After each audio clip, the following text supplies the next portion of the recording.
तो गुड़ बनने के पहले उसे पतोई कहते हैं गांव में, ऊपर का जो मल आता है उसे एक जगह एकत्रित कर दिया जाता है।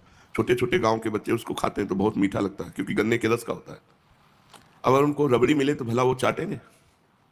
जो गन्ने के रस का ऊपर का मल है, जिसे पतोई कहते हैं, वो कई कामों में आता है। जैसे कूट कर उसको तंबाकू में मिलाते हैं, उसी पतोई की शराब भी बनाते हैं, उसको चाटते हैं तो बहुत मीठा होता है, गन्ने के रस का ऊपर का मल होता है। अगर उनको रबड़ी मिले तो देखेंगे भी नहीं उस मल की तरफ। ऐसे ही ये तो प्राकृतिक बात है। मलवत भोगों को हम पा करके हर्षित आनंदित हो रहे हैं।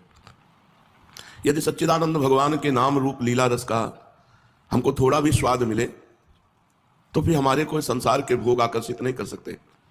इसको महापुरुषों ने वमन के समान बताया है। मान, प्रतिष्ठा, भोग, ऐश्वर्य ये मायाकृत है। जब इसमें हमारा चित्त लग जाता है तो सुख का अनुभव होता है। जब सुख का अनुभव संसार में होता है तो भगवान के भजन में रति नहीं होती, बहुत बेकार समझ जाता है। जब भोगों से वैराग्य होता है तो उसे एक अलौकिक शांति मिलती है। भगवान कहते हैं त्यागात् शांति अनंतरम, त्याग से एक शांति प्राप्त होती है। त्यागात् नास्ति परम सुखम, त्याग से बढ़कर कोई सुख नहीं है। पर भोगी पुरुष यही अनुभव करता है कि भोग से बढ़कर कोई सुख नहीं है। अगर भगवान के नाम जप के प्रभाव से, भगवान की लीला कथा सुनने के प्रभाव से ये बुद्धि हमारी मान जाए कि संसार के भोगों में सुख नहीं है, भोगों को त्याग कर भगवान के भजन में सुख है, तो हमारा जीवन सार्थक हो जाए।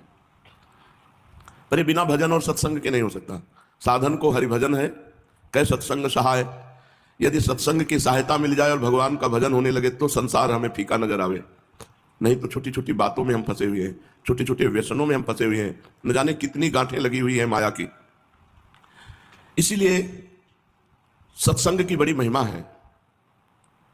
व्रतांश यज्ञ छंदांश तीर्था नियमा यमाह यथा वरुंधेत सत्संगा सर्वसंगोपहो हिमाम।